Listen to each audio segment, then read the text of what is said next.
हा तर एका छोट्या उस्तादची फरमाईश होती की दादा चौथीच्या विद्यार्थ्यांसाठी पण एखादा व्हिडिओ बनव. तू आमच्यासाठी बनवतच नाही. अरे बाळा, जर मोठे पोरं माझ्या हृदयामध्ये राहतात तर छोटे पोरं माझ्या मनामध्ये राहतात. काय सांगतो, दोन्ही एकच राहतात.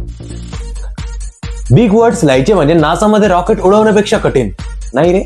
आज मी अशा मॅजिक ट्रिक्स देतो ज्याने एन्व्हायरमेंट, कम्युनिकेशन आणि ब्युटिफुल सारखे वर्ड्स तुमचे चड्डी वड्डी व्हायचे. इंग्लिशच्या मोठ्या स्पेलिंग्स बघितल्या तर पोरांची एकच रिॲक्शन,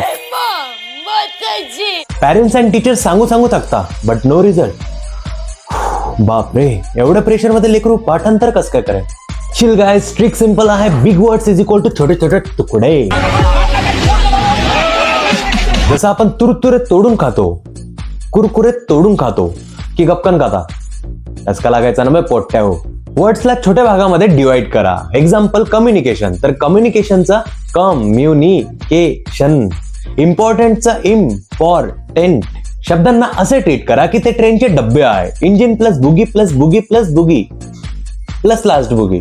आणि एक लास्ट, काही हरकत नाही एखादी बुगी एखाद्या वेळेस कमी राहिली तर चालून जाता. तुम्ही प्रयत्न केला ना, ती महत्वाची गोष्ट आहे. बरं, काही स्पेलिंग देतो ते करा, तुमची रिव्हिजन होऊन जाईल. आता तुम्ही म्हणशाल की दादा इकडे पण होमवर्क देतोय. फॉर्मॅलिटी आहे, करणं पडता. हा तर वर्ड्स आहे फेस्टिवल, वंडरफुल आणि मोटिवेशन. आता मोठे वर्ड्स बघून घाबरू नका. त्यांना माझं नाव सांगा की मी आयुष दादाचा स्टुडंट आहे.